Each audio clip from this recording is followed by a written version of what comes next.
Je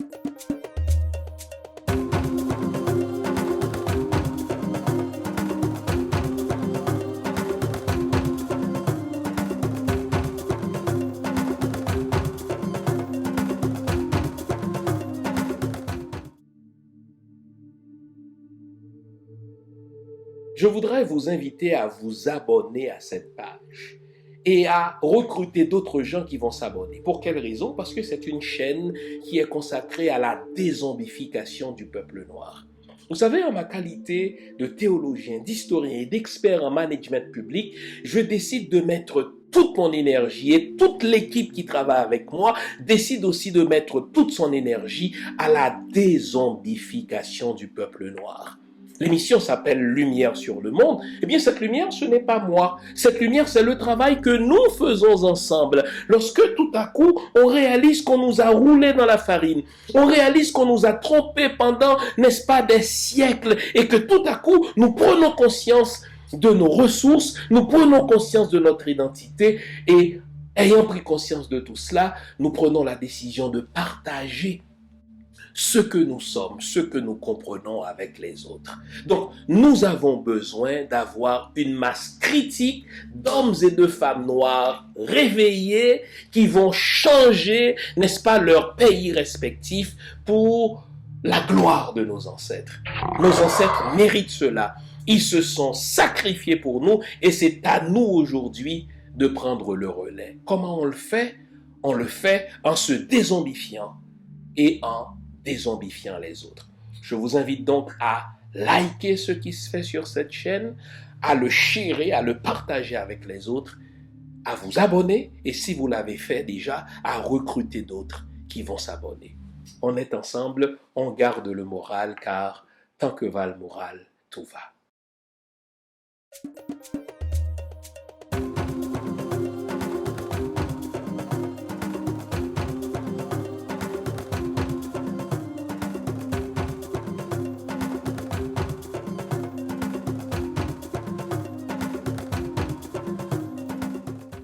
Bonjour mesdames, bonjour messieurs, bonjour le monde, bienvenue à cette autre édition de l'émission Lumière sur le monde. Comment allez-vous? J'espère que vous allez bien.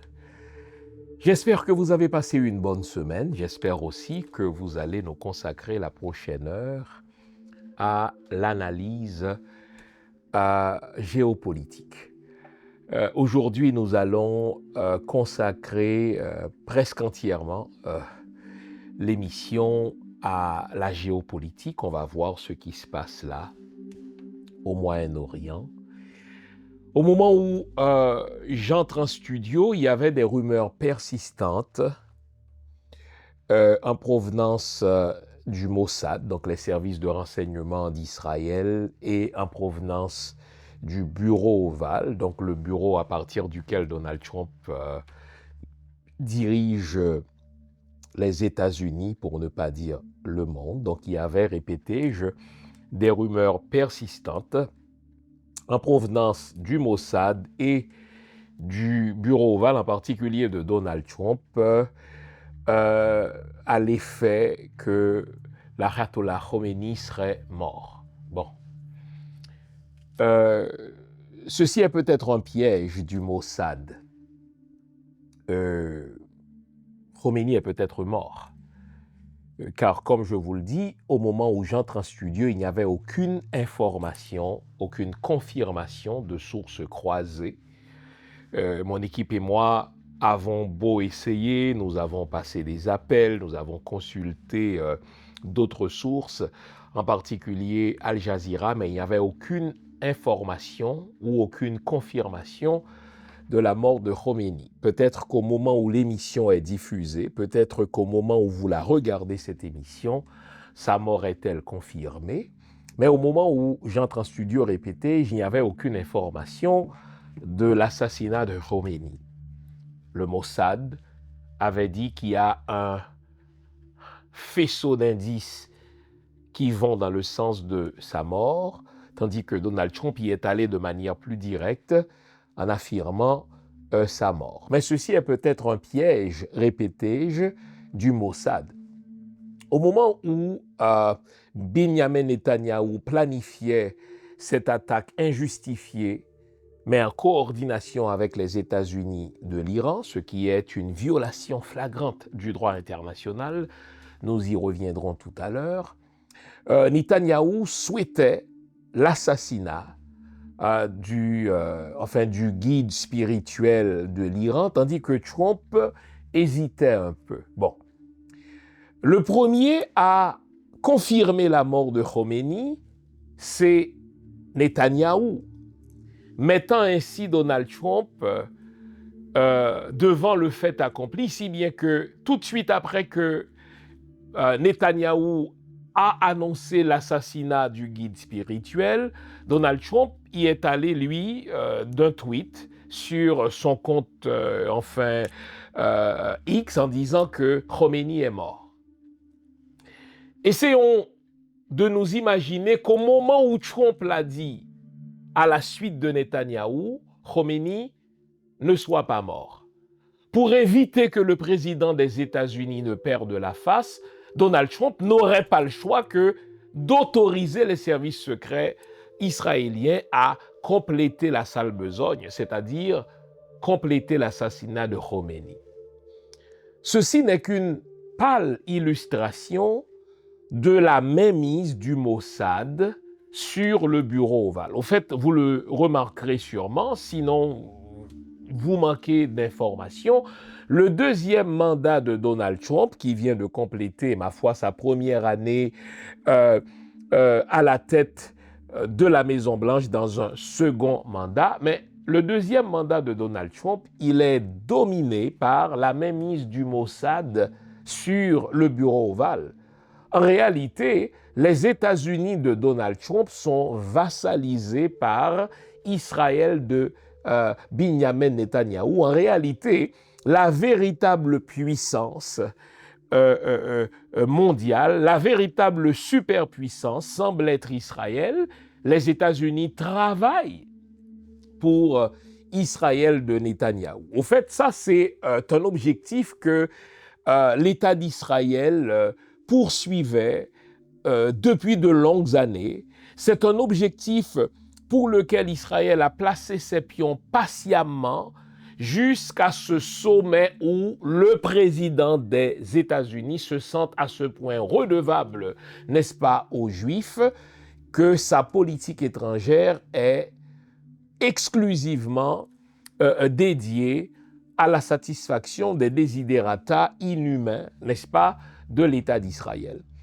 Comment les États-Unis en sont-ils arrivés à être vassalisés par l'État d'Israël? Eh bien, tout simplement parce que l'État d'Israël a pris le temps de placer ses enfants, de placer ses pions là où on prend les décisions.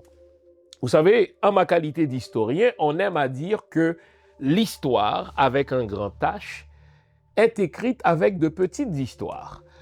On aime à répéter ce vieil adage disant que si le nez de Cléopâtre était moins long, mais cela changerait la face du monde. Cléopâtre a contrôlé littéralement 3 empereurs romains grâce à sa beauté. Et on disait qu'à chaque fois, les empereurs romains étaient obsédés par la beauté de son nez. Lequel nez trouvait-il long? En sorte qu'on dit, regardez, grâce à sa beauté, la petite histoire personnelle de Cléopâtre a changé la grande histoire avec un grand H. En sorte que si son nez était moins long, mais ce nez moins long changerait la face du monde. Alors, pour la petite histoire qui finit par influer sur la grande histoire, l'État d'Israël a placé ses pions au sein même du bureau ovale, au sein des familles les plus puissantes qui prennent des décisions.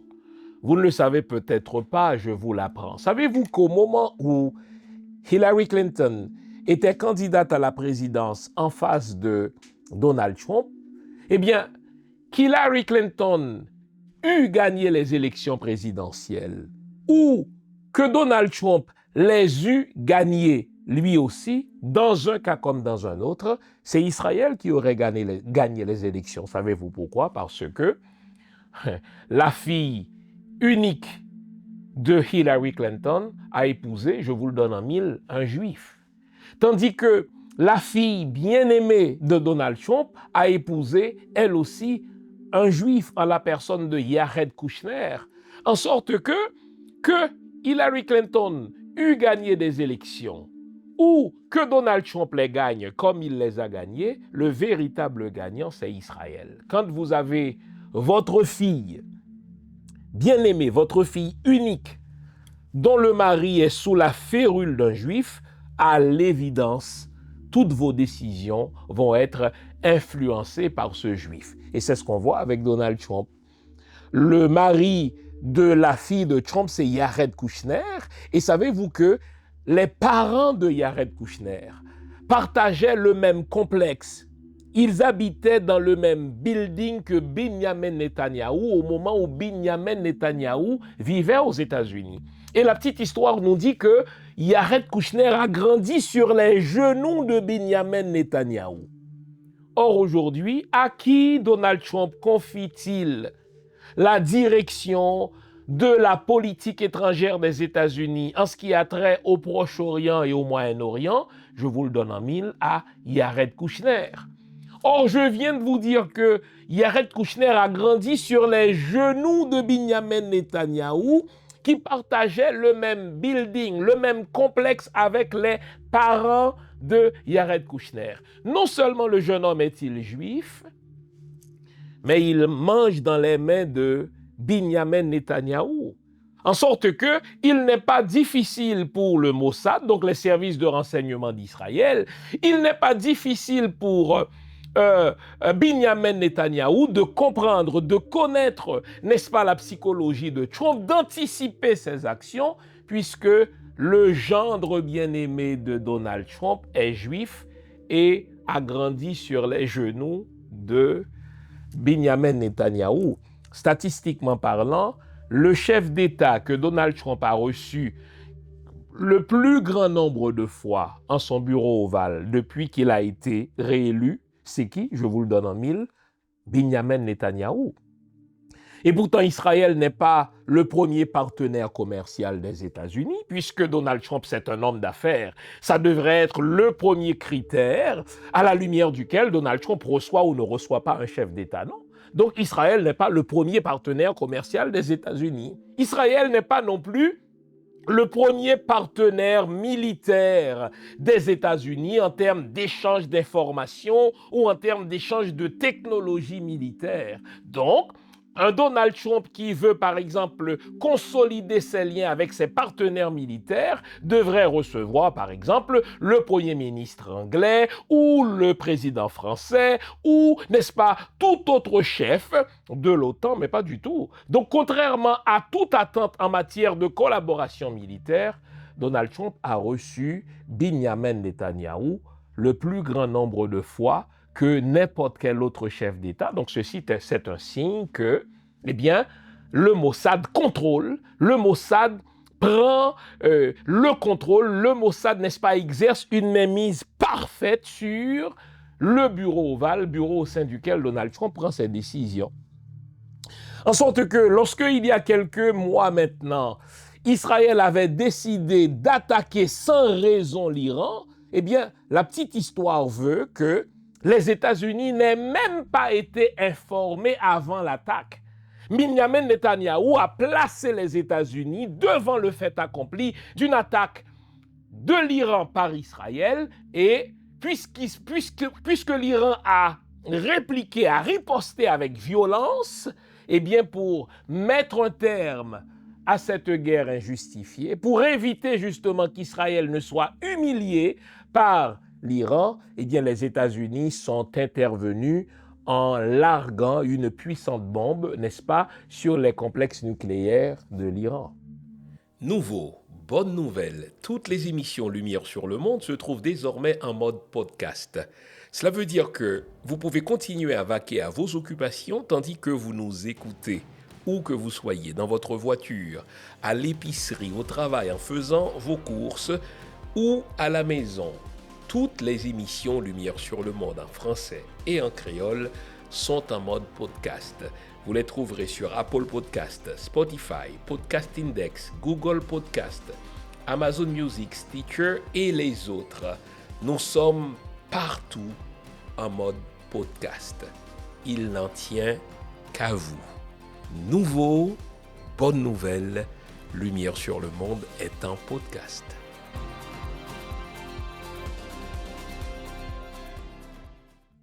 Donc, vous voyez que le Mossad a une mainmise parfaite sur le bureau ovale.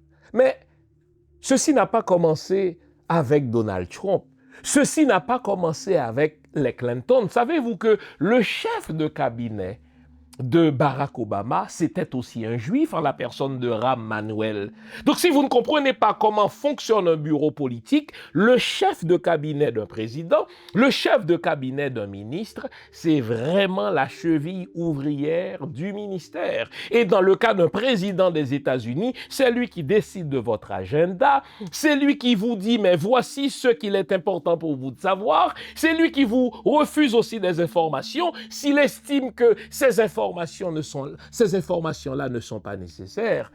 Et vous notez que sous Barack Obama, Benjamin Netanyahu avait choisi d'humilier le vice-président des États-Unis, n'est-ce pas Joe Biden, en poursuivant la colonisation des territoires palestiniens, tandis que Joe Biden était en visite officielle en Israël. Quelle humiliation pour le président de la plus grande puissance du monde, qui sous Barack Obama en tout cas s'était opposé à la colonisation des territoires juifs, tandis que Joe Biden était en visite officielle.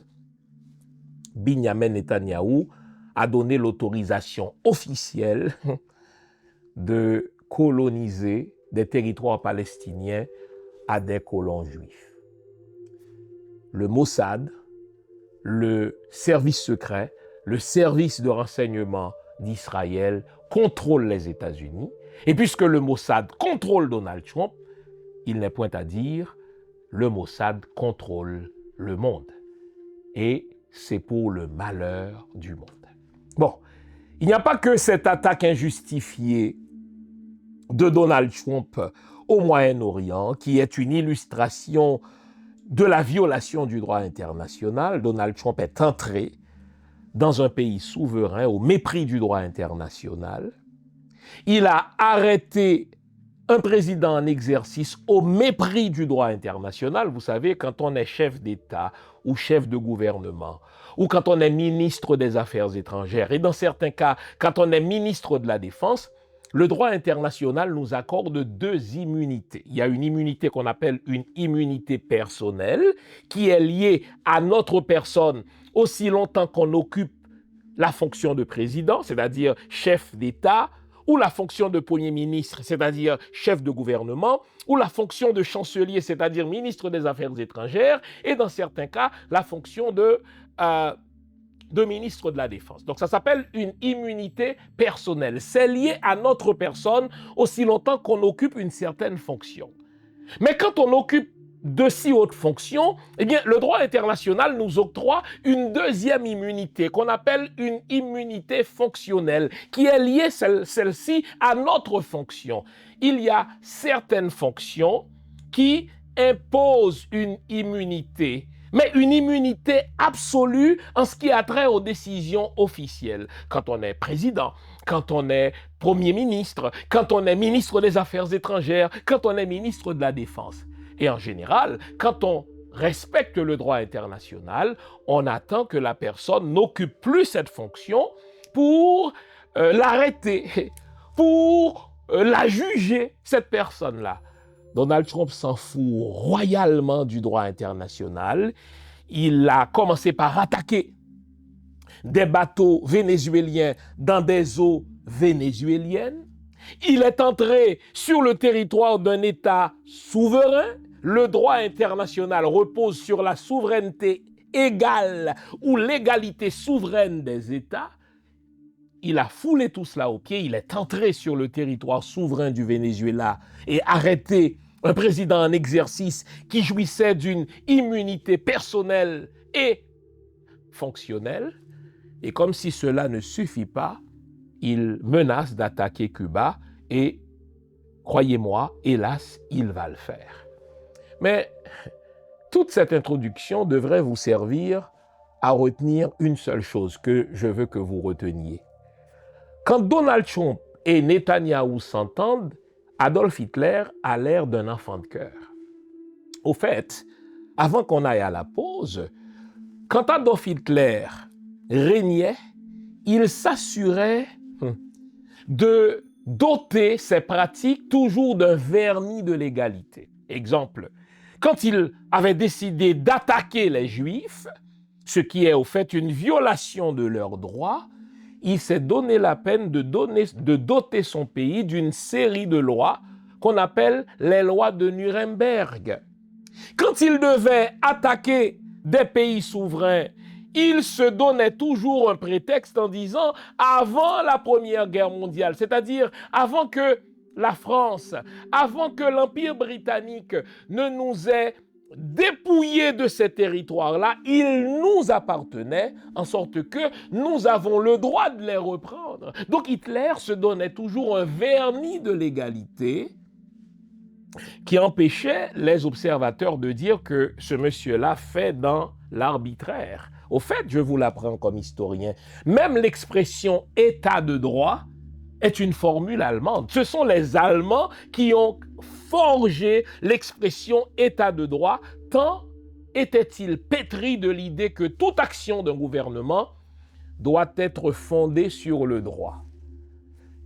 Mais Benjamin Netanyahou et Donald Trump se moquent littéralement du droit international, si bien que Donald Trump a déclaré dernièrement que la seule limite à ses actions, ce n'est pas le droit international. Il a dit que les États-Unis n'ont pas besoin de droit international.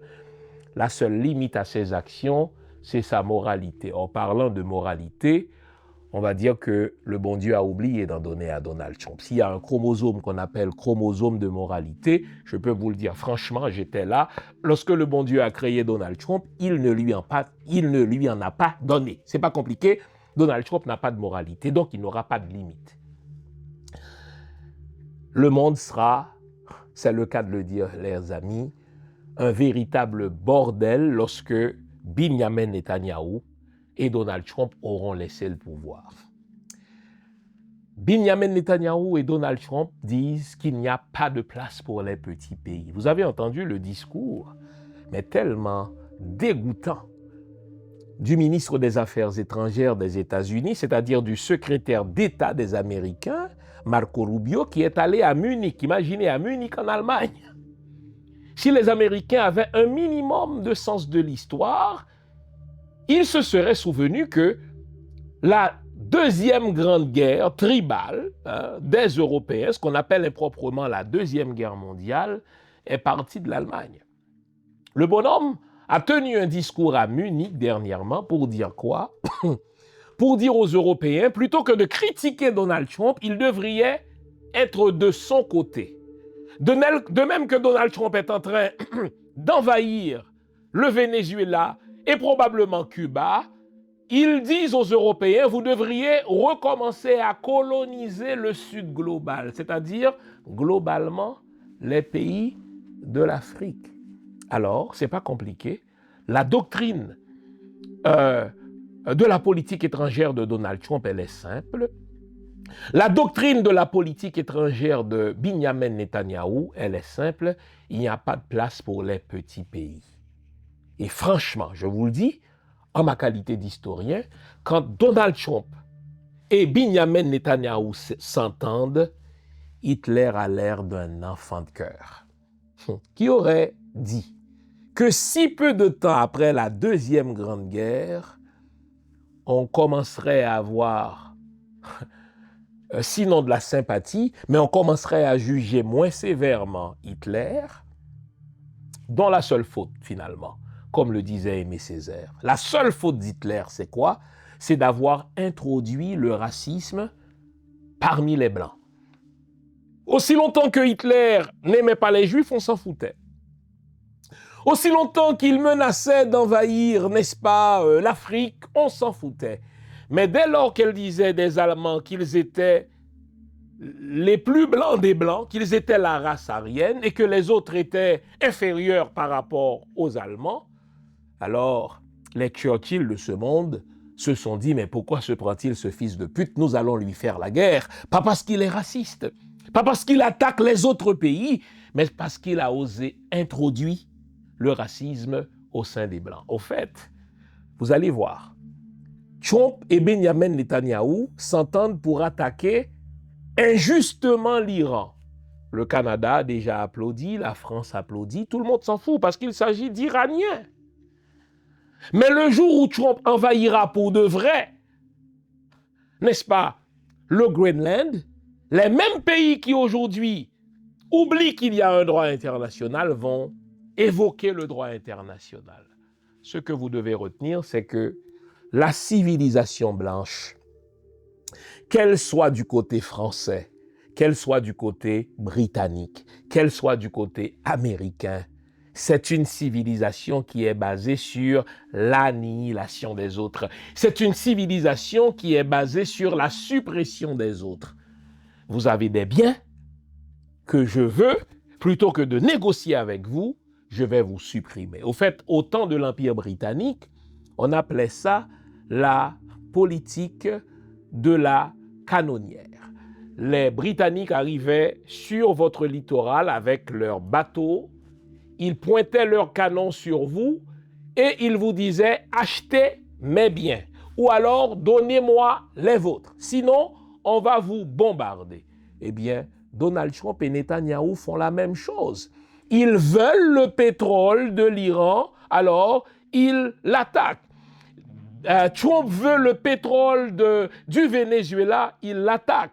Trump veut que Cuba redevienne, si vous voulez, un lieu touristique où les Américains vont recommencer à pratiquer toute leur immoralité comme cela se faisait dans les années 50. Il attaque.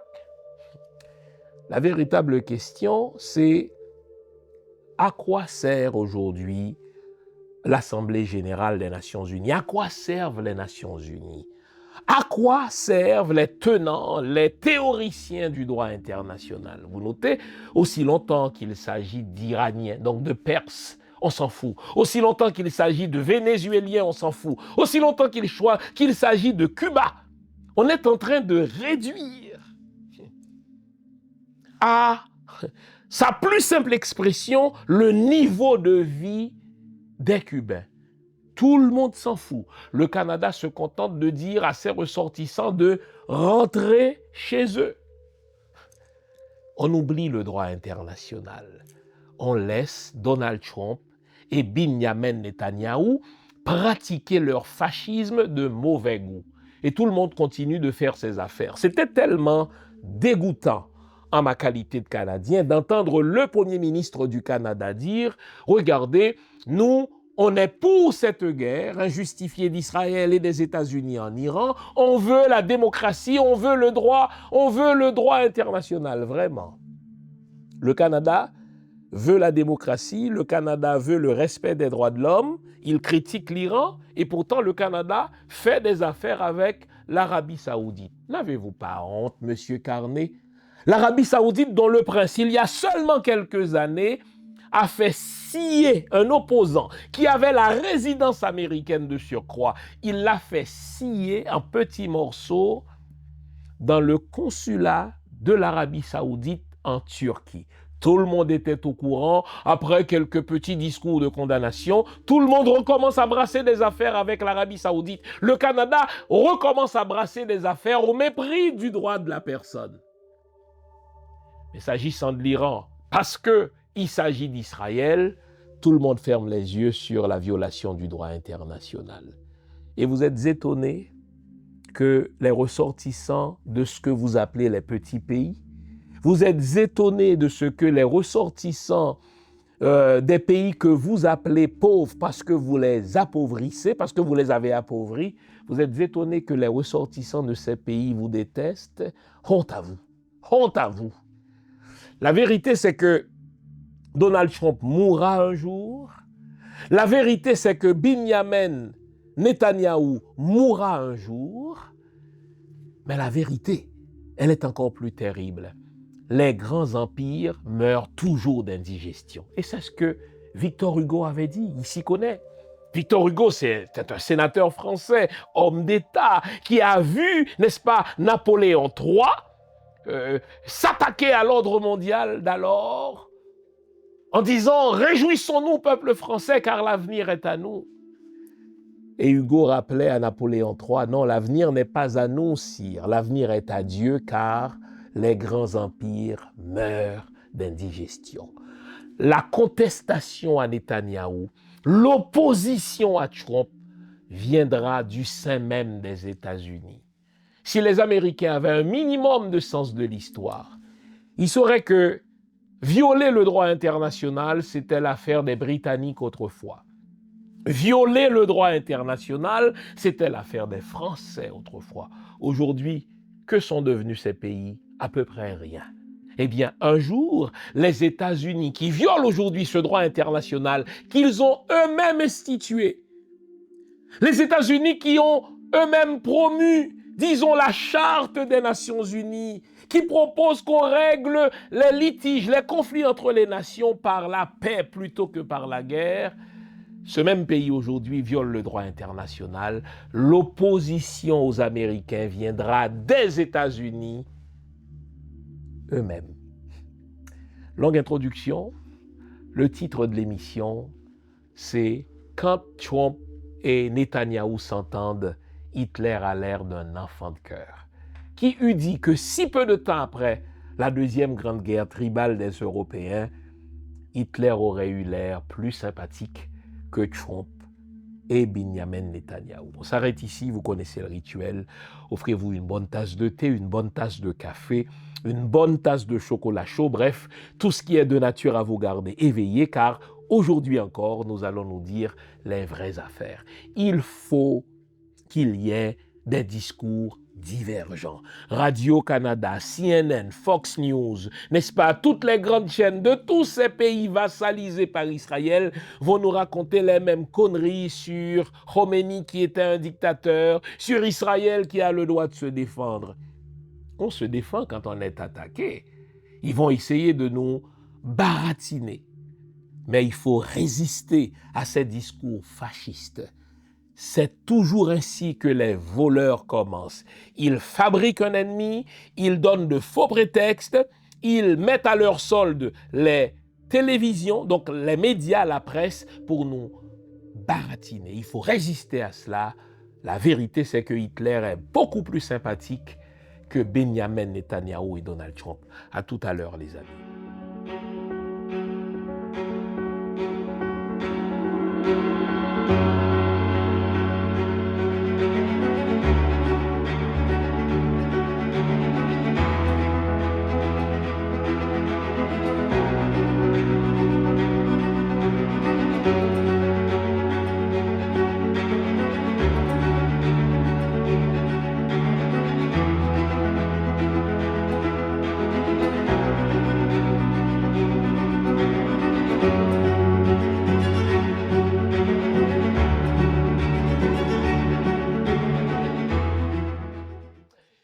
Alors, il y a un certain nombre de questions à se poser en tant qu'analyste au regard du comportement arbitraire de Trump, au regard des pratiques nazies et fascistes de Benjamin Netanyahou. Il y a un certain nombre de questions à se poser. Qu'est-ce qu'il reste du droit international? Mais rien. Malheureusement, depuis la Grèce antique, on a toujours dit que les petits pays font ce qu'ils doivent et les grands pays font ce qu'ils peuvent. Ça a toujours été le cas. Lorsque les États-Unis ont initié dans un premier temps la Société des Nations, je pense en 1920, et plus tard, en 1945, n'est-ce pas, ce qu'on appelle aujourd'hui l'Organisation des Nations Unies, eh bien, le désir des États-Unis n'a jamais été de promouvoir la paix. Le désir des États-Unis, ça a été d'imposer un nouvel ordre mondial à la tête duquel il se trouverait lequel ordre mondial faciliterait les affaires entre eux, les Américains, les Européens, et lequel ordre mondial faciliterait, si vous voulez, un nouveau partage du monde. Ce que vous devez savoir, c'est que lors de l'éclatement de ce qu'on appelle improprement la Seconde Guerre mondiale, eh bien, plus de 50% des pays, des nations, en tout cas de la population mondiale, étaient sous le contrôle soit de l'Empire britannique, soit de l'Empire français. Or, vous imaginez que de l'autre côté de l'Atlantique, vous avez les Américains qui sont une puissance militaire, une très grande puissance militaire alors, mais qui n'avaient pas accès à tout ce marché-là, marché asiatique, marché africain, qui était contrôlé soit par l'Empire britannique, soit par l'Empire français. Alors les Américains de Roosevelt ont poussé pour la décolonisation de l'Afrique. Les Américains ont poussé pour l'accession à l'indépendance des pays africains et d'autres pays de l'Asie dans un but commercial. Si vous regardez les échanges entre Roosevelt et Churchill, si vous regardez surtout le pacte que ces deux pays-là ont signé, eh bien, la motivation de Roosevelt était claire. Je veux, en tant qu'Américain, avoir accès à ce vaste marché qu'est l'Afrique. Je veux avoir accès au marché asiatique. Pas question que je vous aide à gagner la guerre, ce que les Américains ont fait, effectivement. Pas question que je vous aide à gagner la guerre, tout en vous laissant le marché africain entre vous deux, c'est-à-dire entre vous, l'Empire français et l'Empire britannique. Tout de suite après la fin de cette guerre, nous devons recomposer, nous devons redessiner le monde. Donc, on est naïf si on pense que lorsque les États-Unis ont initié la SDN, l'ancêtre des Nations Unies, donc la Société des Nations en 1920, et l'Organisation des Nations Unies en 1945, on serait naïf de croire que les États-Unis ont fait ça pour la paix, malgré le beau préambule qui veut que désormais les États puissent régler leurs conflits, n'est-ce pas, par la négociation, par le dialogue plutôt que par les armes. La vérité, c'est que les États-Unis ont profité de leur victoire, de leur avancée après la Seconde Guerre mondiale pour avoir une telle avance sur les autres nations qu'aujourd'hui, d'un point de vue militaire, d'un point de vue de budget militaire, même si vous mettez ensemble les 10 nations les plus puissantes après les États-Unis, elles ne pourront jamais les égaler, les États-Unis, en matière de puissance militaire. Voilà pourquoi, quand les Américains violent et foulent au pied le droit international, on ne peut même pas imaginer une coalition entre les nations pour riposter aux Américains. Les Américains le savent.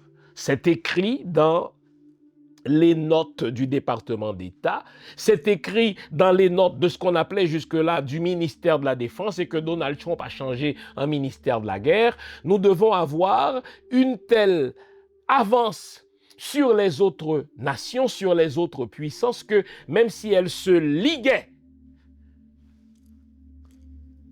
entre 10 nations pour nous faire la guerre, que notre puissance serait incontestable. Au fait, j'ai l'impression que les Américains, pour une fois, ont appris quelque chose de l'histoire. Il fut un temps, au 18e, 19e siècle, où c'est la France qui foulait aux pieds l'ordre mondial, avec un certain Napoléon Bonaparte, qui entrait dans les pays souverains au mépris de l'égalité souveraine des nations, un principe qui est reconnu depuis le traité de Westphalie en 1648. Imaginez, ce principe de l'égalité souveraine des nations, il est reconnu depuis 1648, depuis le XVIIe siècle. Eh bien, quand Napoléon Bonaparte a accédé au pouvoir et qu'il a réalisé que la France avait, si vous voulez, une certaine avance par rapport aux autres, eh bien, il a décidé, lui, de fouler aux pieds le droit international d'alors, l'ordre mondial d'alors, en entrant dans des pays comme l'Espagne, en entrant dans d'autres pays européens, renversant le gouvernement, violant la souveraineté de ses États et en y installant ses frères, ses beaux-frères, ses cousins, ses oncles, ses neveux, etc. Et pour combattre Napoléon Bonaparte, c'est-à-dire pour mettre un terme à sa tyrannie, aucune nation à elle seule ne pouvait lui faire face. Il a fallu une coalition des nations européennes pour battre Napoléon à Waterloo. Et j'ai l'impression que les Américains ont compris cela. Ils se disent, écoutez, puisque pour nous, le droit international est d'abord une affaire militaire et ensuite une affaire économique, la seule façon pour nous de nous assurer que personne ne nous battra et que personne ne se mêlera de nos affaires, c'est d'avoir une telle avance par rapport aux autres nations que même si elles se mettaient ensemble à 10, elles ne puissent nous combattre. Et c'est le cas aujourd'hui. Et ce n'est pas pour rien que Donald Trump dit, nous, les Américains, nous n'avons pas besoin de droit international. La seule limite à mes actions, disait Donald Trump, ce n'est même pas le droit américain. La seule limite à mes actions, ce n'est même pas le Congrès américain. Vous notez encore une fois, même du point de vue du droit américain, ce que Donald Trump a fait là en Iran est illégal, car c'est le Congrès qui doit autoriser un président à entrer, à déclarer la guerre.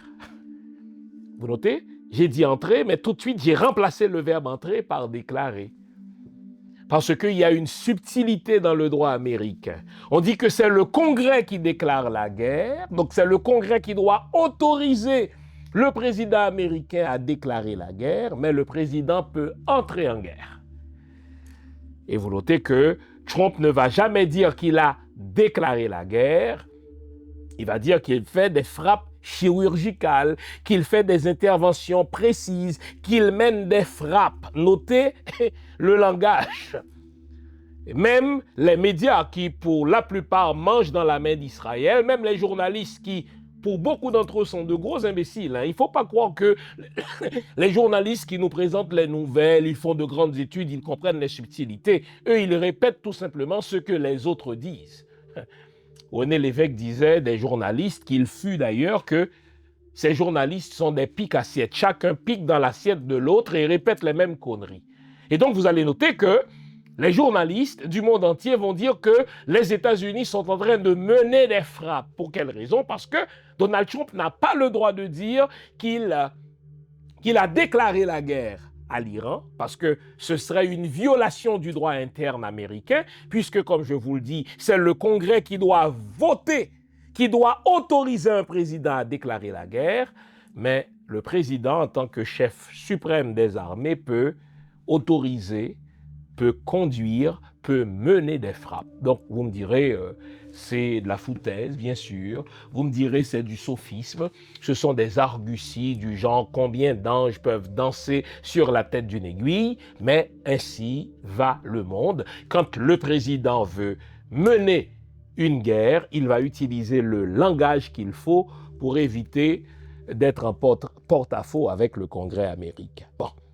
Alors, on l'a vu, l'ordre mondial a toujours été dicté par des motivations commerciales, par des motivations pécuniaires, par des motivations économiques, à commencer par les Anglais donc, qui arrivaient sur votre littoral et qui vous pointaient leur canon au nez en disant « Vous devez faire commerce avec moi, donc vous devez acheter exclusivement mes biens, ou alors vous devez me vendre exclusivement vos ressources, autrement je vous bombarde. » Les Américains ont imposé ce qu'ils appellent la Pax Americana, la paix américaine, ce qui n'est pas sans rappeler la Pax Romana, la paix romaine, en disant, écoutez, comme grande puissance, nous voulons avoir accès au marché africain, nous voulons avoir accès au marché asiatique, et donc, vous, Empire britannique, vous, Empire français, vous devez contribuer à l'accession des pays asiatiques, vous devez contribuer à l'accession des pays africains à l'indépendance. Cela va me permettre d'avoir accès à leur marché et à leurs ressources. Vous nous l'avez demandé, nous avons le plaisir de vous apprendre que désormais, nos émissions, toutes nos émissions, sont disponibles avec des sous-titrages en 3 langues, en français, en anglais et en créole. Nous sommes conscients que l'émission Lumière sur le monde est devenue une véritable plateforme familiale autour de laquelle des parents et des enfants se réunissent pour s'informer de ce qui se fait en Haïti, en Afrique ou ailleurs dans le monde. Pour vous faciliter la vie, nos émissions sont désormais disponibles avec des sous-titrages en 3 langues, français, créole et anglais. Nous progressons avec vous, nous marchons avec vous de manière à relever nos communautés et nos peuples. Nouveau, toutes nos émissions sont disponibles avec des sous-titrages en français, en anglais et en créole. Ça a été ainsi jusqu'à ce qu'un Donald Trump vienne. Bon, il ne faut pas penser qu'un Donald Trump est un idéologue. Le gars, c'est un imbécile. Donald Trump, ce n'est pas un penseur, là. Donald Trump, ce n'est pas un brillant type. Donald Trump n'a qu'une seule motivation. Donald Trump veut, enfin il en a 2. Il veut entrer dans l'histoire comme quelqu'un qui a changé le monde. Et en ceci, il va changer le monde, pas pour le mieux, pour le pire. Mais sa deuxième motivation, c'est d'enrichir son clan. Vous ne le savez peut-être pas parce que vous ne suivez pas suffisamment les actions, les voyages des enfants de Donald Trump. Mais les enfants de Donald Trump sont devenus les rois de la crypto-monnaie. Ils sont en train de faire le tour du monde pour vendre la crypto-monnaie à certains pays pour s'enrichir. Et Donald Trump fait tout pour faciliter l'enrichissement de son clan. Donald Trump est plus clanique qu'américain. Il veut enrichir le clan Trump à tout prix. Bon. Mais Donald Trump, c'est aussi un empereur. C'est un type qui a des visées impériales. Et comme tout empereur, il s'imagine le partage du monde. Qu'est-ce qu'il prévoit comme partage du monde? Il dit aux Russes, regardez, il n'aime pas la Chine, hein, mais il aime la Russie, il aime Vladimir Poutine, pas gratuitement, parce que les Russes détiennent des informations sensibles, n'est-ce pas, sur Donald Trump. Il fut un temps où, comme Epstein, Donald Trump, n'est-ce pas, se livrait à des scènes de galipette, il se livrait, n'est-ce pas, à des scènes d'orgie dans des grands hôtels de Saint-Pétersbourg, dans des grands hôtels, n'est-ce pas, de Moscou, et les services de renseignement russes détiennent ces informations sur Trump et Trump le sait. Puisque Trump tient beaucoup à son image, on le voit dans sa manière de gérer l'affaire Epstein, il fait tout pour détourner l'attention de ses actes de pédophilie avec Epstein. Eh bien, il est prêt à faire la guerre à tout le monde pour éviter qu'on ait le temps de penser à cette affaire-là. Donc, il tient à son image.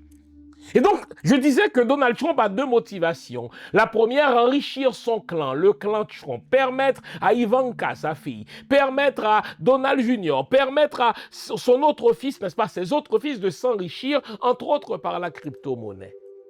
Savez-vous que les enfants de Trump, écoutez-moi bien, peuvent facturer jusqu'à 1 million, 2 millions, 7 millions, parfois 13 millions dans certains cas, à quelqu'un qui veut rencontrer leur père à Mar-a-Lago. Je vais vous reprendre cela. Savez-vous que les enfants Trump chargent plusieurs millions à quelqu'un qui veut rencontrer leur père à Mar-a-Lago? Vous notez que c'est jamais au bureau ovale, c'est jamais à la Maison Blanche, qui est donc la résidence officielle du président, mais c'est toujours dans sa résidence privée.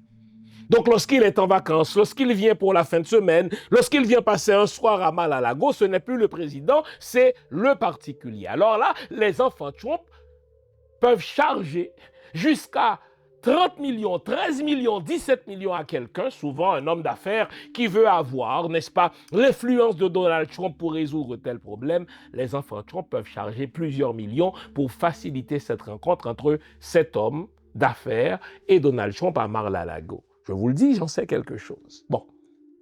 Donc, la première motivation de Trump, c'est enrichir son clan. Mais la deuxième motivation de Trump, c'est faciliter l'enrichissement de son clan. Vous notez que c'est jamais au bureau ovale, c'est jamais à la Maison Blanche, qui est donc la résidence officielle du président, mais c'est toujours dans sa résidence privée. Donc, lorsqu'il est en vacances, lorsqu'il vient passer un soir à Mar-a-Lago, ce n'est plus le président, c'est le particulier. Alors là, les enfants Trump peuvent charger jusqu'à 30 millions, 13 millions, 17 millions à quelqu'un, souvent un homme d'affaires qui veut avoir, n'est-ce pas, l'influence de Donald Trump pour résoudre tel problème. Les enfants Trump peuvent charger plusieurs millions pour faciliter cette rencontre entre cet homme d'affaires et Donald Trump à Mar-a-Lago. Je vous le dis, j'en sais quelque chose. Bon. Donc, la première motivation de Trump, c'est assouvir ses visées impériales. Dans la tête de Trump, le monde doit avoir trois grands axes. Trois grands axes. D'abord, Trump veut confier le Proche-Orient, confier le Moyen-Orient à Israël. Il faut qu'Israël contrôle le Proche-Orient et le Moyen-Orient. Et vous notez que, contrairement à ce qu'on a cru jusque-là, on a cru à une certaine solidarité entre les peuples arabes. On a pensé par exemple que les Saoudiens pourraient défendre les Palestiniens après le massacre génocidaire d'Israël en Palestine, mais il n'en est rien. L'Arabie saoudite n'a pas levé le petit doigt, n'est-ce pas, pour défendre les Palestiniens devant le massacre génocidaire de Binyamin Netanyahou.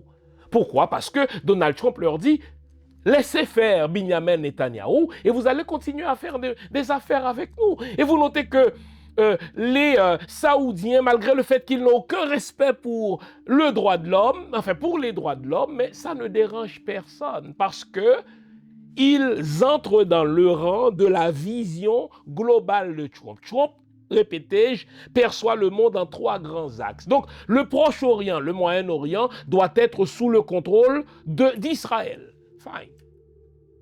Maintenant, l'Europe et l'Asie, l'Asie, ou ce qu'on appelait autrefois l'Eurasie, doivent être contrôlés par la Russie. Et vous notez que Trump ne fait rien, exemple, pour aider l'OTAN. Il a même menacé à plusieurs reprises de se retirer de l'OTAN. Or, les pays de l'Europe comptent sur l'OTAN pour se défendre contre, n'est-ce pas, la Russie en cas d'attaque. Et quand on dit que les pays de l'Europe comptent sur l'OTAN pour se défendre contre la Russie, eh bien, le mot qu'il fallait utiliser en lieu et place de l'OTAN, c'est les États-Unis. Les Européens comptaient jusque-là sur les États-Unis d'Amérique pour se défendre contre la Russie en cas d'une attaque. Mais Trump dit, écoutez, moi, j'ai rien à foutre de vous. Défendez-vous vous-même, ne comptez pas sur les États-Unis d'Amérique pour vous défendre contre les visées impérialistes de Vladimir Poutine, je m'en fous. Donc, Trump dit à Vladimir Poutine: contrôlez l'Europe, contrôlez l'Eurasie, vous avez l'arsenal nucléaire qu'il faut. En tout cas, ce n'est pas moi qui vais vous empêcher d'envahir l'Ukraine, ce n'est pas moi qui vais vous empêcher de mettre à genoux l'armée ukrainienne, ce n'est pas moi qui vais vous empêcher, n'est-ce pas, de grappiller ici et là, les territoires ukrainiens. Faites ce que vous voulez. Et le troisième axe, dans les yeux de Trump, devrait être contrôlé par les Américains. Quand on dit les Américains, c'est toute l'Amérique. Quand on dit les Américains, c'est aussi le marché africain. Quand on dit les Américains, c'est aussi le Sud global. Et dernièrement, je l'ai dit au début de l'émission, Marco Rubio a tenté les Européens en leur disant: écoutez, vous nous reprochez de vouloir envahir le Groenland, mais faites comme nous, envahissez l'Afrique. C'est ce qui vous a enrichi par le passé. C'est ce qui a fait de vous de grandes puissances, la colonisation des autres. Nous allons envahir le Groenland, nous sommes entrés, n'est-ce pas, au Venezuela, nous allons entrer, n'est-ce pas, à Cuba, plutôt que de nous critiquer, retournez en Afrique, installez-vous, car il n'y aura pas de place pour les petits pays. C'est ça la vision de Trump. Confier le Proche-Orient et le Moyen-Orient à Israël, laisser la Russie tenter de contrôler certains pays ou certains espaces européens ou certains espaces, n'est-ce pas, asiatiques. Et quant à la Chine, Trump ne lui accorde pas beaucoup d'importance. D'ailleurs, dans les yeux de Trump et dans les yeux de l'entourage de Trump, le véritable ennemi des États-Unis, ce n'est pas la Russie, c'est la Chine. Et donc oui, la Chine est une puissance économique. La Chine n'est pas vraiment, pour ceux qui sont avisés, la Chine n'est pas vraiment une puissance militaire qui s'impose. Bien sûr que la Chine peut envahir Taïwan. Bien sûr que la Chine peut se défendre au cas où elle est attaquée. Mais du point de vue militaire, la Chine n'est franchement pas une puissance. Alors Trump dit, écoutez, partageons le monde en trois. Proche-Orient, Moyen-Orient à Israël. L'Eurasie, c'est-à-dire l'Europe et l'Asie à la Russie. La Russie peut toujours s'entendre avec la Chine et le reste du monde aux Américains. Et vous allez noter que toutes les politiques de Trump vont être menées dans ce sens-là. Si la Chine et la Russie se permettent d'être en Amérique, dans la cour arrière de Trump, Trump va les taper. Trump a forcé la Chine à se retirer du Venezuela. La Chine avait signé des contrats léonins avec le Venezuela. Eh bien, les États-Unis se sont imposés au Venezuela, si bien que le Venezuela est bien obligé de renoncer à ses accords avec la Chine. Et vous notez que la Chine ne lève pas le petit doigt. Jusque-là, vous notez que la Russie semblait promettre, n'est-ce pas, de l'aide à l'Iran. En tout cas, la Russie semblait vouloir armer l'Iran. Mais maintenant que Israël et les États-Unis attaquent l'Iran, la Russie ne lève pas le petit doigt, à part quelques condamnations, n'est-ce pas, au niveau des discours. La vérité, les amis, c'est que dans les yeux de Donald Trump, dans les yeux de Vladimir Poutine, dans les yeux de Benjamin Netanyahou, il n'y a pas de place pour les petits pays. Qu'est-ce qu'il faut faire? Oublions tout de suite une riposte militaire. La Russie ne va pas riposter aux États-Unis parce que les États-Unis n'ont pas emmerdé la Russie dans son invasion de l'Ukraine.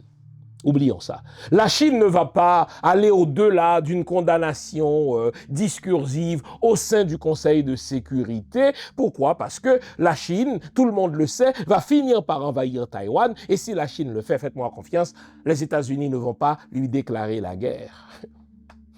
Les pays arabes, des puissances comme l'Arabie saoudite ne vont pas aller plus loin qu'une condamnation de l'attaque d'Israël en Iran. Pourquoi? Parce qu'on le sait, l'Iran et l'Arabie saoudite ne prennent pas langue. Donc, les conflits entre ces deux pays-là sont plus grands que la solidarité arabe. Alors, la vision du monde de Trump en trois axes va pouvoir se déployer au mépris du droit international. Au fait, s'il est une chose que les actions fascistes, les actions hitlériennes de Benjamin Netanyahou nous apprennent, c'est que le droit international n'a servi que de paravent pour les grands pays.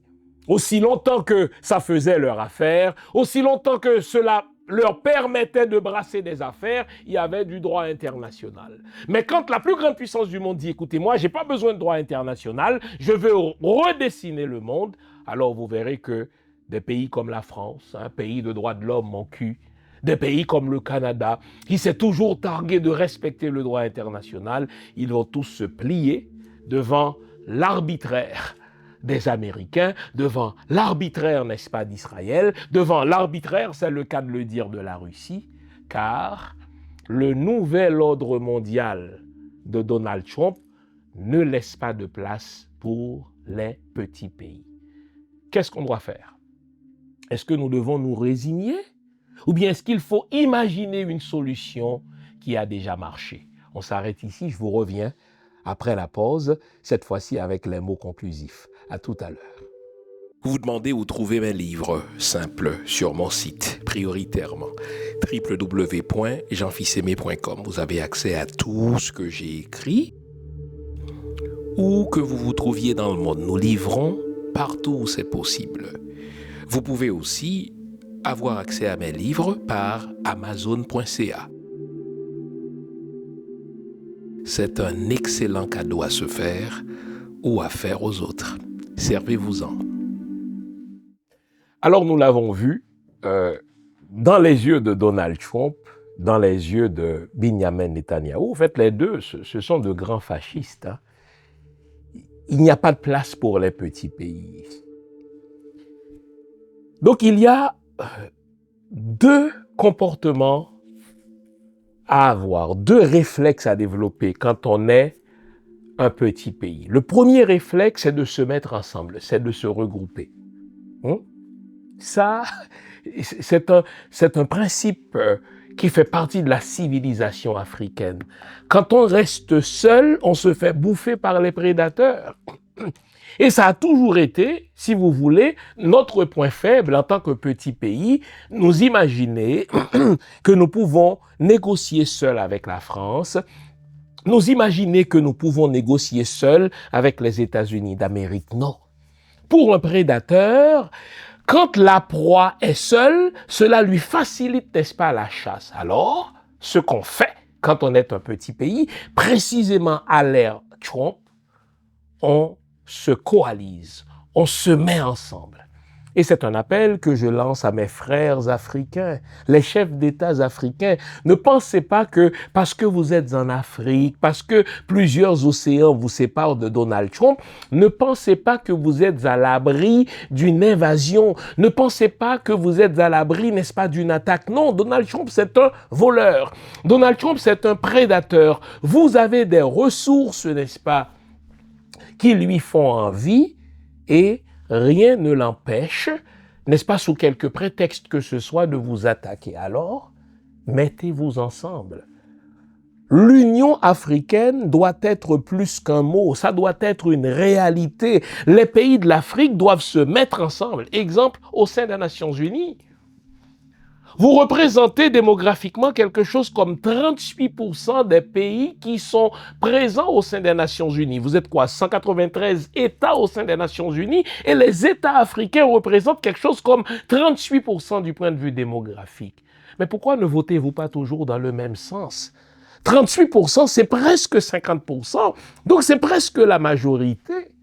Donc vous pouvez constituer un bloc qui s'impose même au Conseil de sécurité des Nations Unies. Vous pouvez, de même que les États-Unis ont un droit de veto, de même que la Chine, de même que la Russie, de même que, n'est-ce pas, le Royaume-Uni ou la France ont un droit de veto, si vous vous regroupez pour voter toujours dans le même sens, vous allez pouvoir faire ou constituer une véritable source de nuisance pour ces grandes nations-là. Bon, alors mettez-vous ensemble, coalisez, votez ensemble, pensez ensemble.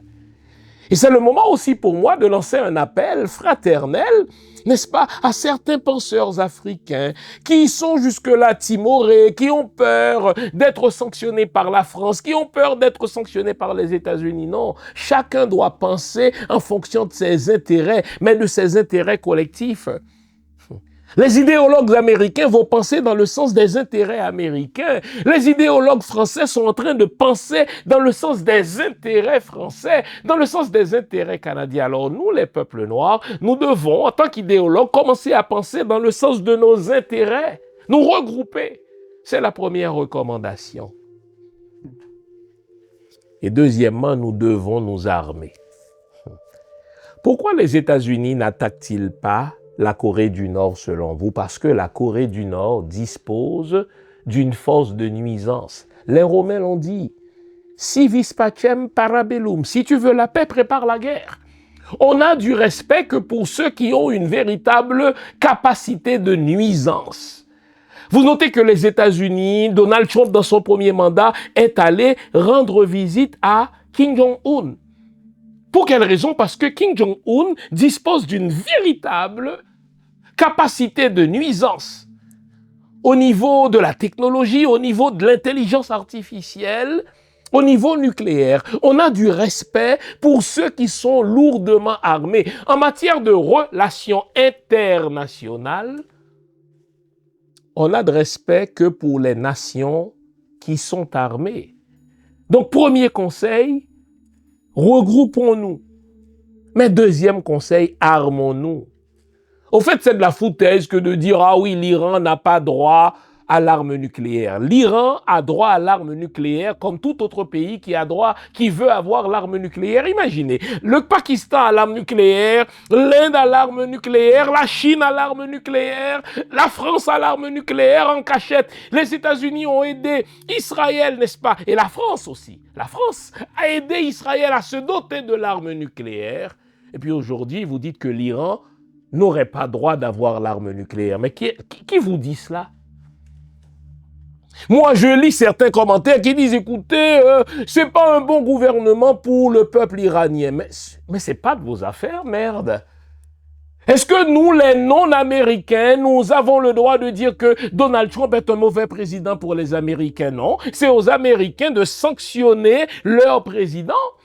Est-ce que nous, non Français, nous avons le droit de dire que Macron est un mauvais président pour les Français? Non, c'est les Français qui ont le droit de sanctionner ou non leur président. Mais de quel droit, vous les Occidentaux, vous vous permettez de dire que « Ah, mais le système iranien n'est pas bon pour son peuple ». Laissez le peuple iranien décider. Et vous notez qu'à chaque fois que les Occidentaux pensent qu'un gouvernement est mauvais pour son peuple et qu'il le renverse, la situation est pire qu'avant.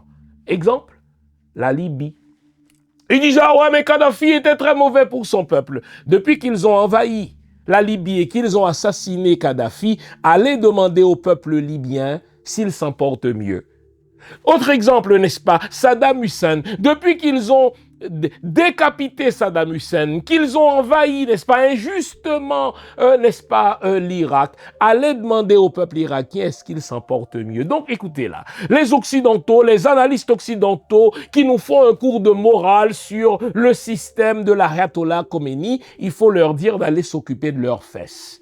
Si vous recherchez un système qui ne fonctionne pas parce qu'il foule au pied le droit international, tournez-vous vers les États-Unis d'Amérique. Et pourtant, vous n'allez jamais dire que Donald Trump est un très mauvais président pour les Américains. Vous allez dire, écoutez, la démocratie a parlé. Alors fermez vos gueules, fermez vos putains de gueules quand il s'agit d'autres peuples. De quel droit dictez-vous aux Iraniens ce qui leur convient? Les Iraniens sont de grandes personnes, ils sont intelligents, ils prendront la décision qui leur semblera bon. Mais ce n'est pas la décision qui leur semblera bonne, mais ce n'est pas à vous, les Occidentaux, de décider de quel régime est bon pour un peuple. Vous n'avez, vous les Occidentaux, aucune leçon morale à donner à qui que ce soit. Israël commet un génocide en Palestine. Votre seule putain de réponse, c'est qu'Israël a le droit de se défendre. Pas vrai? Donald Trump envahit le Venezuela au mépris du principe de, n'est-ce pas, de l'égalité souveraine des nations. Vous fermez vos gueules, vous trouvez, n'est-ce pas, un discours tout à fait humiliant ou insultant pour l'intelligence des gens. Mais s'agissant du peuple iranien, vous dites, écoutez, c'est un mauvais système. Allez voir ailleurs si j'y suis. Donc, 2 petits conseils pour les petits pays.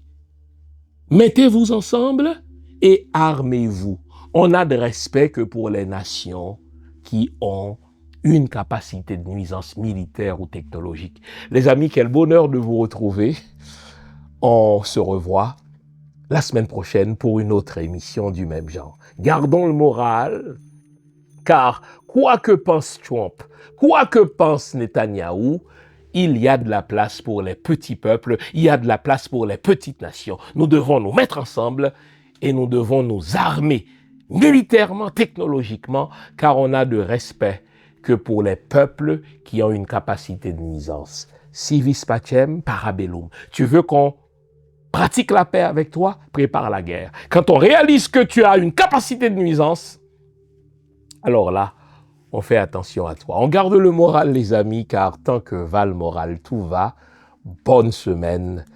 À la semaine prochaine. Au revoir.